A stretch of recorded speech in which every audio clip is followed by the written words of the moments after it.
Hello po, ako po pala si Jobel Dimaing. Nais ko lang pong batiin ng happy anniversary po ang Word of Life Church. Nagpapasalamat po ako sa Panginoon po sa panibagong taon po na binibigay po sa ating church.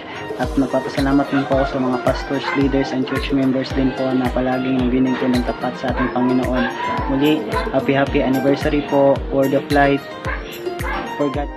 Hi guys, good afternoon. Gusto lang namin mag-greet sa Word of Life Church. Anniversary nila po. Happy anniversary po sa inyo. Nakakamiss po kayong kasama. Lalo sa mga pastors dyan, God bless po. Ni Pastor Rick, Pastor Marby, Pastor Jason, si Pastor Mark, ang among pinakagwapong pastor dyan na maliit. Salamat guys sa mga dating samahan natin sa church, no? Nakakamiss din magsimba dito, wala namin sumusimbahan. Yun lang. Happy anniversary. Bumabati ako sa inyo ng isang happy anniversary.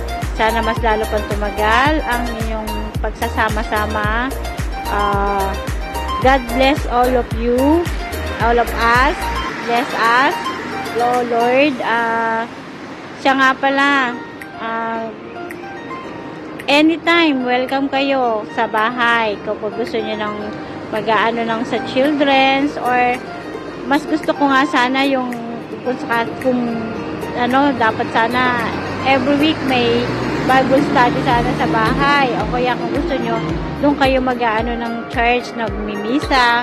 Mas gusto ko yon para magaang sa buhay. Tsaka pakiramdam ko na be-bless tayong lahat. Kaya sana kung gusto nyo, welcome na welcome kayo sa bahay. Sige na, medyo busy ako. Hagad na rin ang itsura ko. Papasok na ako, malilate na ako. Sige na, bye-bye! Pagpalang araw sa lahat sa aking mga kapatid sa Word of Life at sa ating mga minamahal na sina Pastor Rick, Pastora Marby, Pastor Mark at Pastor Jason. Sa loob ng 11 taon, tunay nating naranasan ng kabutihan at himala ng Diyos habang binabalikan ko ang lahat ng pinagdaanan natin, mga luha, mga panalangin, mga tagumpay. Hindi ko mapigilan mapuno ng pasasalamat. Totoo, tapat ang Diyos mula simula hanggang ngayon. Maraming salamat sa ating mga pastor sa inyong sakripisyo, pagmamahal at matatag na paglilingkod.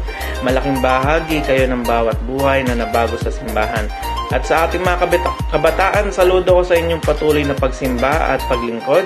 Kayo ang tinig at pag-asa ng susunod na henerasyon. Huwag kayong bibitaw, ginagamit kayo ng Diyos ng higit pa sa nakikita nyo. Maligayang anibersaryo, Word of Life.